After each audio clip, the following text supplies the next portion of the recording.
And welcome to Hannity, and this is a Fox News alert. More and more details continue to emerge about the night that Sergeant Bo Bergdahl reportedly walked off his base and was captured by the Taliban in Afghanistan. And tonight, sources are telling Fox News that Bergdahl left a note explaining that he's, quote, disillusioned with the U.S. Army and, in particular, being an American.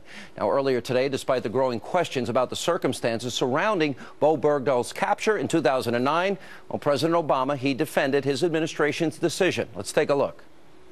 Regardless of the circumstances, whatever those circumstances may turn out to be, we still get an American soldier back if he's held in captivity.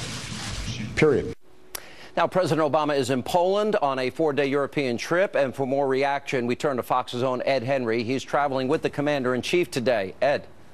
Good evening, Sean. The bottom line is the president's here in Europe all week trying to reassure nervous allies the U.S. will be there for them if Russia invades more countries. He's also trying to say, look, the situation in Ukraine is turning around, but instead he's dealing with this fresh crisis back home, a crisis in confidence because on this foreign policy issue, you have not just Republicans, but Democrats like Dianne Feinstein tonight charging the president broke the law by not giving Congress a 30-day notice about this prisoner swap. Now, the president today at a news conference here in Warsaw tried to start mounting some pushback by saying, number one, the key rule here to him is that the safety of an American soldier is the most important aspect of it. You also heard him say the circumstances basically don't matter.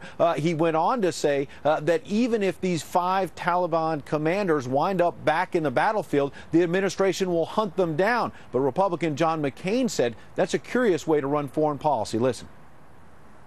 I wouldn't be doing it if I thought that it was contrary to American national security. And we have confidence that we will be in a position to go after them if, in fact, they are engaging in activities that threaten our defenses.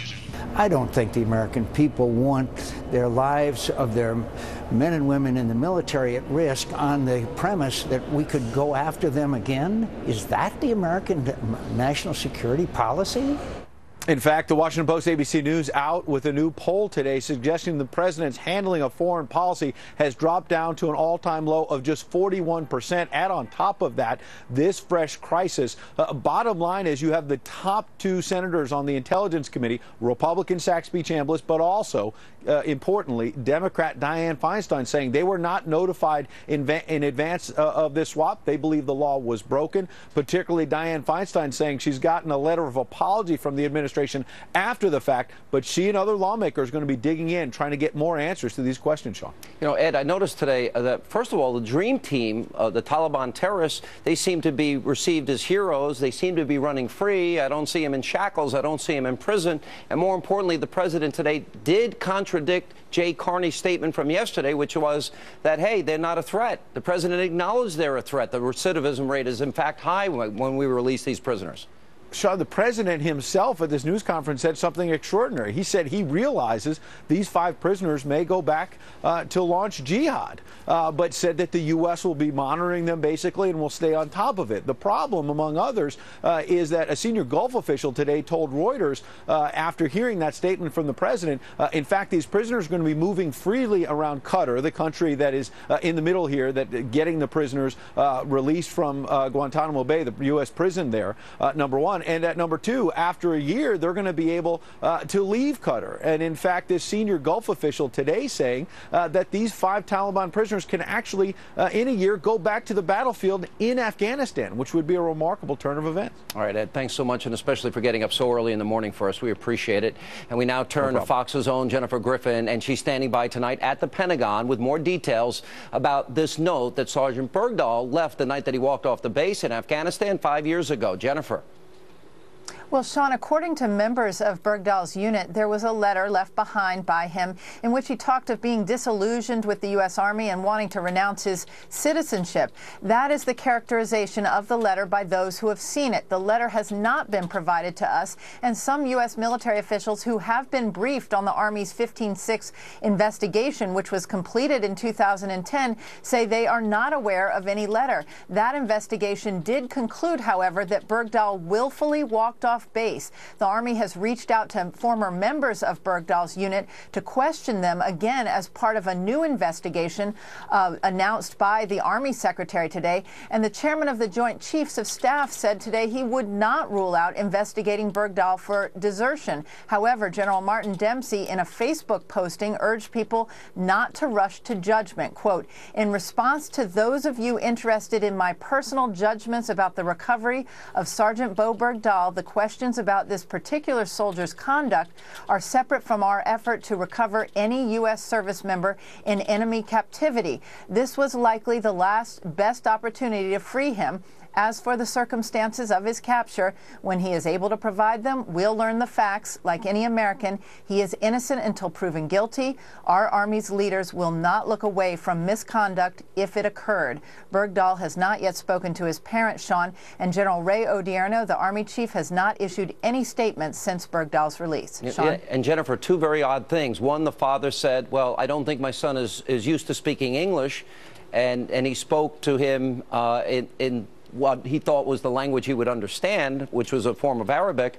And also, this letter, just to be sure here, is separate and apart from the email that he wrote his parents that has been widely reported on, where he said, "I'm ashamed to be an American. The horror that is America is disgusting," correct?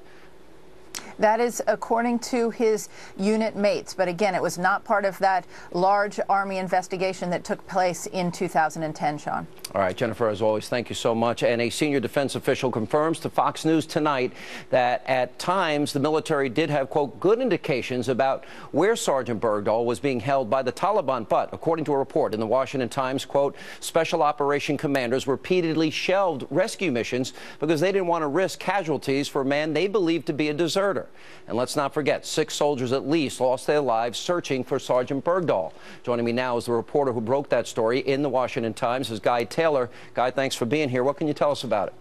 Thanks, Sean. It's kind of perplexing to watch all of this unfold right now because the case of Bergdahl has been really very well known within the clandestine community in Washington and the Special Forces community for really the last 5 years since he walked off. U.S. Special Forces have known since the beginning that that's what happened, that he had left his post and ultimately had drawn up rescue missions after the first 3 months when a handful of patrols and searches for him had been somewhat disastrous, leading to the resulting in the death of about 6 U.S. soldiers in southeastern Afghanistan that were directly related to those searches. Moving up the chain of command, Special Forces over the course of the next year and a half figured out roughly where he was and began drawing up mission plans to do a clandestine commando raid to take him, even coming down to figuring out down to the number of soldiers, Haqqani network militants who were guarding him. Those mission plans were ultimately shelved because there was a sense that the price of U.S. blood, the combat that would likely result, was too high for going after someone who was deemed by the Pentagon to have walked away from his post. And you have to ask yourself, if an American backpacker who wasn't involved in the U.S. military had gone missing in Afghanistan around the same time and then been found to be held by the Taliban or the Haqqani network, would the most elite U.S. Special Forces soldiers launch a commando raid and likely get involved in combat to try and rescue that backpacker? And I think unequivocally you're going to find that the answer is no. And this raises the question. I spoke to the mother who lost one of her sons. She's very angry tonight. Guy, thank you. Appreciate it. Now, for more on this developing story, we turn to Fox's own Leah Gabriel, who joins me now at the big board. Now, you served in the military. You were a Navy fighter pilot. Flew F-18s. F-18s. Okay. Let me start with the father, then we'll go to the son. First, let's go to the father in the Rose Garden while he was there, literally citing the Quran. Let's take a listen to what he said. I'd like to say to Bo right now, who's having trouble speaking English, Bismillah ar-Rahman ar-Rahim, Zayabayem. I'm your father, Bo. The people of Afghanistan, the same. All right, before I get to more of the problem speaking English? Well, that's odd to me. It seems really strange, but you mentioned that I was an F-18 pilot.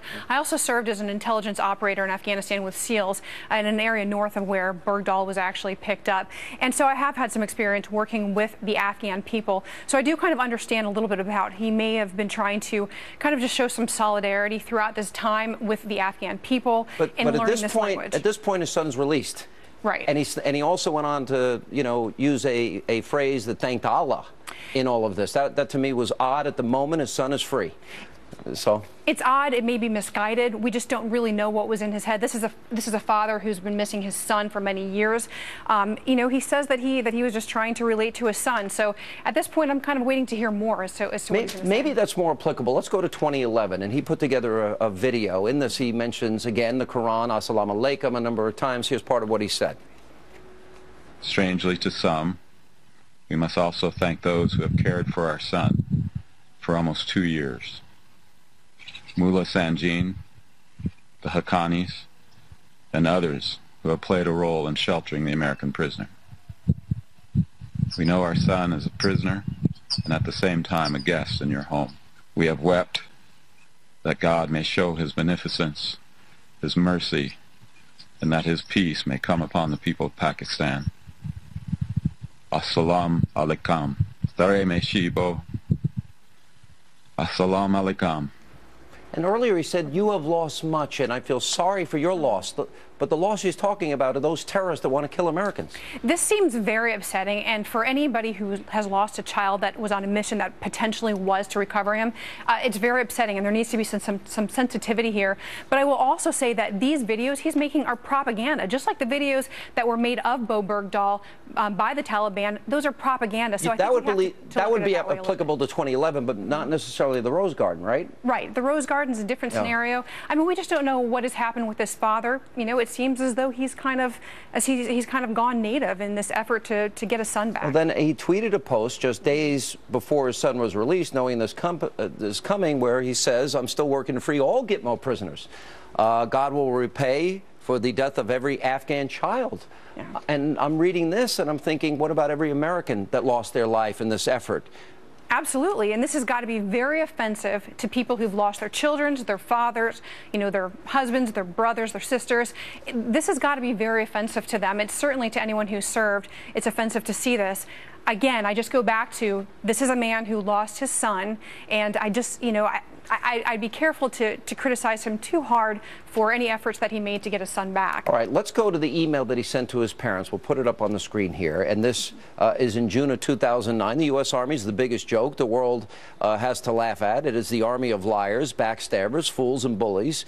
And it goes on to say the few good sergeants are getting out as soon as they can, and they're telling us privates to do the same. And then he tweeted and then he also said, New York Post reported that I'm sorry for everything here. These people need help, yet what they get is the most conceited country in the world telling them that they are nothing, that they are stupid. I'm ashamed to be an American, and the title of U.S. soldier is just a lie of fools. I'm sorry for everything, the horror that America is disgusting. Now, from your background, being in the Navy, being an F-18 fighter pilot, we lost 6 Americans looking for what is a deserter. By every indication, and everybody that was looking for him, I've talked to these guys. It was well known that he was a deserter. Was that a mistake, A, to make this trade, and B, to go out searching for them when 6 Americans then lost their life? This looks really, really bad. I mean, this is something that, any parent who has lost a child, this is something that's going to be very upsetting. And, if you remember, his father also wrote back to him in an email, quote, obey your conscience. That's 3 days before he left. So there's a lot of information that I'd like to know about, what this guy was doing. Was he a deserter? Was he actually trying to join the Taliban? There's a lot that we're going to need to find out. Look at the recidivism rate at Gitmo, 16.9%.